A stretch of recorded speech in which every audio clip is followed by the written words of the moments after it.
The way that I prepare a message for Sunday morning, the way that I prepare to do this, is I write it all out. I write it completely out. I got pages and pages here. I write this out. I'm not saying that's the only way it can be done. There's other ways. This probably isn't even the best way. I know there are people who do this much better than I do, and they don't write it out. So there's other ways of doing it. But if you're going to do something like this, you have to have some kind of a method. And my method is I write it out. And I mention that because what that means for me is that basically I write a paper every week. Every week I have a paper due on Sunday. You guys come in and you look at me and you go, the paper's due. Right? Oral report time. Every week I have a paper due. Remember when you were in school and you had to write a paper and the teacher said, okay, on Friday I want you guys, you're going to turn in a 10-page paper. How many people liked that? Was there anybody who liked that? Really? Yeah. I thought the right people were too. There are people. Lisa? That's it. You're off the worship team. No, I figured there'd be enough. People are wired up differently. And when I was in school, I think there were people who liked to write papers probably. I didn't. Most of us, no. I wasn't into it. I did not like writing a paper. Well, this usually works out to be about a 12 to 14 page paper for me every week of my life. I get a few breaks here and there. I get on vacation here and there, and Chris preaches once in a while, but pretty much every week of my life, the paper's due. Now, this is mildly amusing, and I know it's only mildly, but if you consider this, add this in now.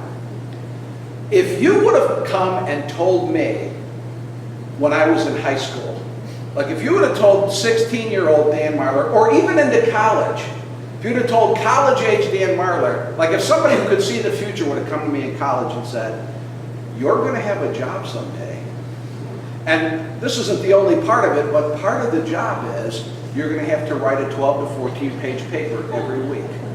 If you would have, I'm being completely serious now. If you would have told me that then, I would have said no. I really would have. I would have no. And I would have said no because I can't do that. My saying no wouldn't even, well, do you love Jesus or don't you? It's not even about loving Jesus. I love Jesus, but I would have told you, I'm not able to do that.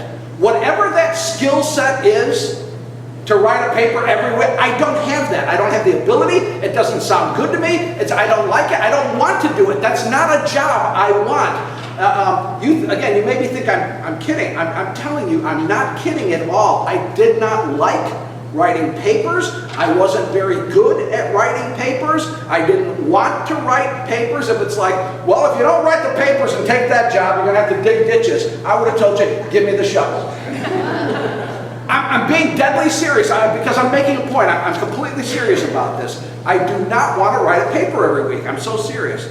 In the fall of this year, it'll be 26 years now that I've been a pastor.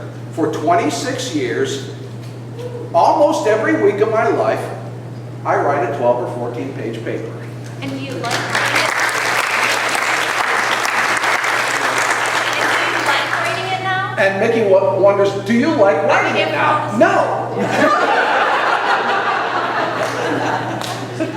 I like delivering them, can you tell? When I was in school, I was that way too. I like delivering the oral report.